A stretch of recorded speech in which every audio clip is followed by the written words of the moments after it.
You should create because it brings you joy.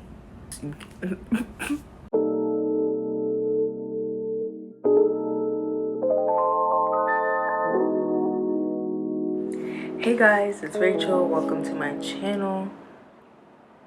Yeah. So I am in my dorm and it's like 8:34 in the morning. So I'm a little quieter. My voice is a little, but I wanted to make a video for you guys because I feel like I haven't been being consistent, and so that's my goal now, to just make a video. So this is gonna be a quick little video, just about creative. So if you are a creative or you want to be a creative, then stay tuned. So I'm gonna try to keep this video as short as possible because I know that we have short attention spans.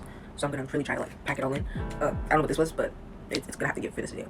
So being a creative, it's unique, especially in 2022, because there's so much competition to just be the creative that posts the most content or has the most followers, and it moves from being a creative to like pushing out whatever just because we have to put something out.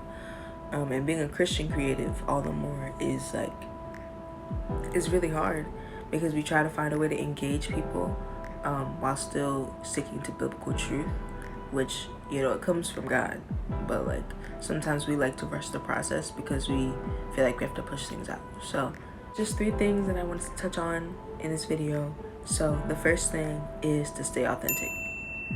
Staying authentic is so important because God made each of us different, right?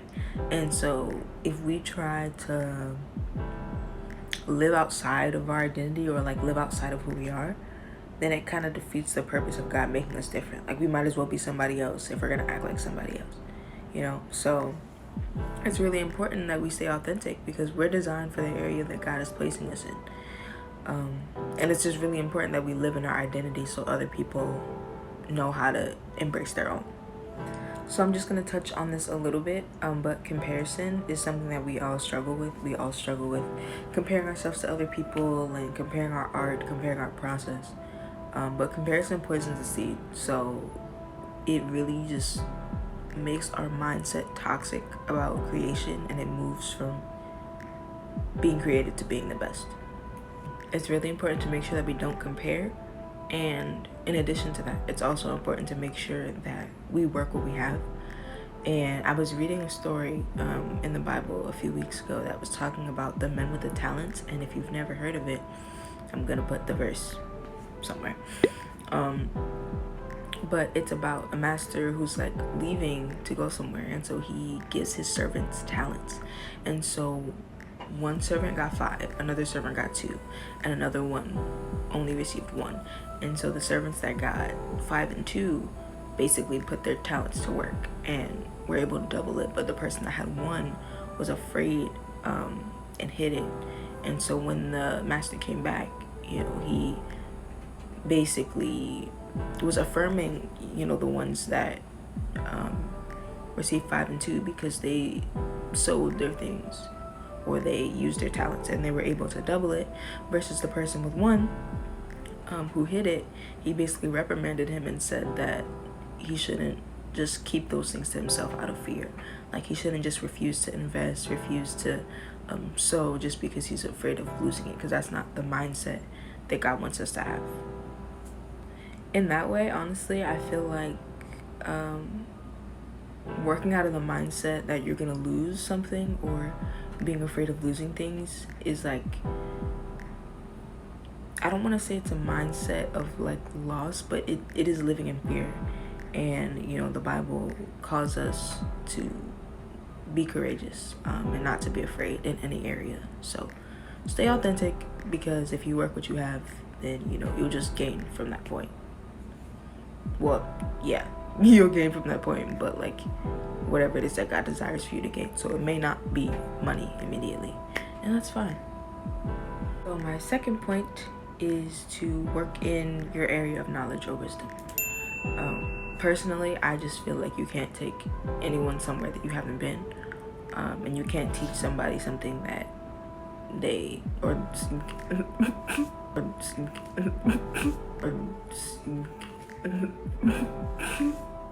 you can't teach someone something that you haven't learned about.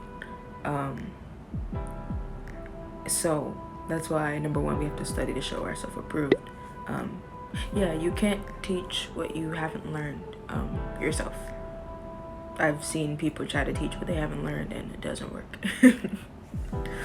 But also on the flip side, if you have learned something, then don't feel like people don't want the information that you have to offer. Sometimes we get in our heads and we're like, oh, people don't want to know that. But like, if you don't put it out, you'll never know. And that goes for music, that goes for dances, that goes for creating content, that goes for starting a business. Like literally anything as a Christian creative, like once God says go, we should be like. So I said all that to say, work in your area. Work in your area. Work in your area. I'm not talking about your location area. I'm talking about your gifting area. Wherever that is, do it. Literally do it. Because people need you.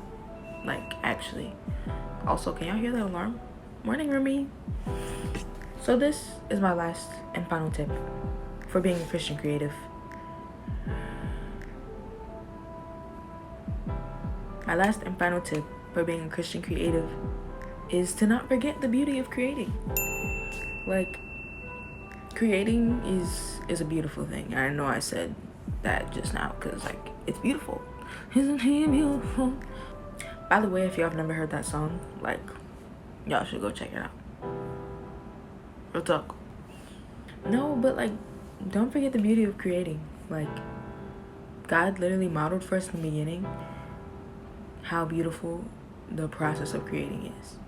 Like, in the beginning, he had 6 days for creating and 1 day for rest. He prioritized creating, but he also prioritized rest. And the truth of the matter is we don't always have to create for platforms. We don't always have to create just for social media, just for people's entertainment. Like, some of our creating is to create solutions for people. It's not always about platforms and numbers and views and likes and all of this stuff. You should create because it brings you joy. Because like a true creative, making things brings them joy. Regardless of how taxing it seems and how stressful it feels in the moment, once the product is done, it's like, oh, like it's amazing. Yeah, so like don't forget the beauty of creating. Like create because it's therapeutic, sure. Create because it brings you joy. Create for platforms if that's what your heart desires. But yeah, don't forget the beauty of it. Take your time, like use your process, like whatever it is that you need, like do that. Because at the end of the day, people need what you create in whatever realm you're created in. People need what you're gonna make. People need what you're gonna put your hands to. People need all these collaborations so that we can create, you know, bigger, better things. Not just for platforms, like for the real world. So those were my 3 tips about being a Christian creative. If you enjoyed, subscribe to the channel. And yeah, I guess I'll see y'all on my next video. Stay breezy.